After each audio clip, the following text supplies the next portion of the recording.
Unbox tayo nitong dumating na parcel sa akin. Galing nga pala ito kay X-Vibe.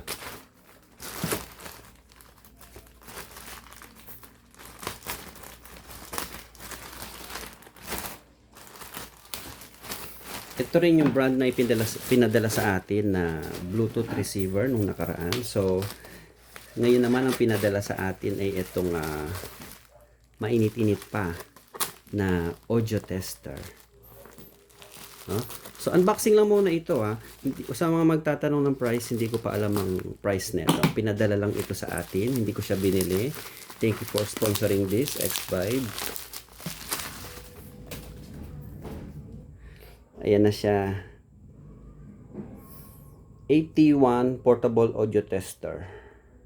So, sabi nga nila, ito yung every sound guy na merong bit-bit sa mga bag nila. Ayan. So, i-ano nyo na lang, i-post nyo na lang o screenshot nyo na lang ito para mabasa nyo yung specs niya. Kasi unboxing pa lang to, so hindi ko pa masasagot yung mga tanong nyo. Open natin. Paano ba ito buksan? Sa taas ba o sa baba? Ah, sa side. Ang tigas ng carton box niya, ang tibay. Ayan, sa side nga. Ingat kayo sa pagbukas ng mga ganitong kahon, baka mamaya pag open nyo malaglag. Wow! May kasama pa siyang ganito, PL to PL. Wala talaga siyang plastic.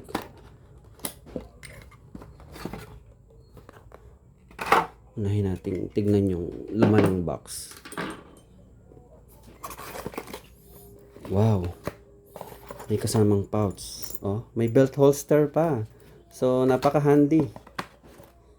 Ang ganda. Thank you, X-Vibe, for sending this.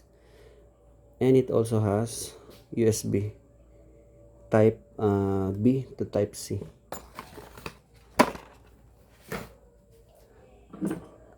Okay.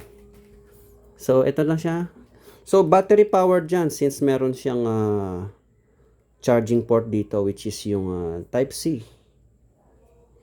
Speaker and 1.8 inch volume. Siguro pag magte-test ka ng speaker, babatuhan niya ng signal yung speaker, tataasan mo dito. Ganun siguro ang purpose niya. So, power supply. Umilaw siya. Medyo mabigat siya. Metal siya. Pure metal. Ang ganda nung ano niya, nung build niya. Oh.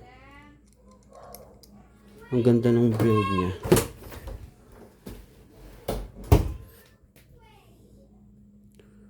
Signal generator. Ayun. So, pwede niyang i-test yung mga ano mo, speaker mo. Pwede siyang magbato ng mga signal sa speaker. So, comment naman kayo yung mga nakagamit na neto. Kasi may mga nakikita akong nagsisibilihan na neto. Sa price, wala pa akong idea talaga. Cable. Maganda siya pang cable test kasi XLR to XLR, male to female. So, yung magkabilang dulo ng cable mo siguro ilalagay mo dyan. Tapos ayan yung laman ng cable mismo, yung 3 strands ng cable mo, ayan yung ilaw nila siguro. Cable tester, hold type 2 seconds. Okay. Parang i-hold mo siya ng 2 seconds. Ganun ba? XLR male, XLR female. So, 3-pin XLR. So, yun yung pang-test mo ng cable. Since majority naman ng cable natin is XLR, so, ayan, may pang-testing na tayo. Tapos, dito naman, ayan, so nagpo-produce pala siya ng pink noise na pang-test natin ng mga speaker natin. Yellow, blue, paano ba yan? Pink noise kanya, tapos yellow XLR or blue speaker. Ano ba yan? Color coding ng ilaw ba yan? Hindi natin alam. So, bukas matetesting natin ito sa event. Level D, signal, tapos peak. So, tignan natin kung Tapos parang may speaker ba to? So, tutunog siya dito siguro pag nag-test tayo ng cable magkabila. So, yun. Iyon na muna. Hanggang dito na muna ang video na to. At unboxing lang ito dahil nakadarating lang nito sa akin. So, bukas natin malalaman. I-testing natin sa ating actual event. Once again, thank you X-Vibe for sending me this tool. It is an essential, I think, for every sound guy like me.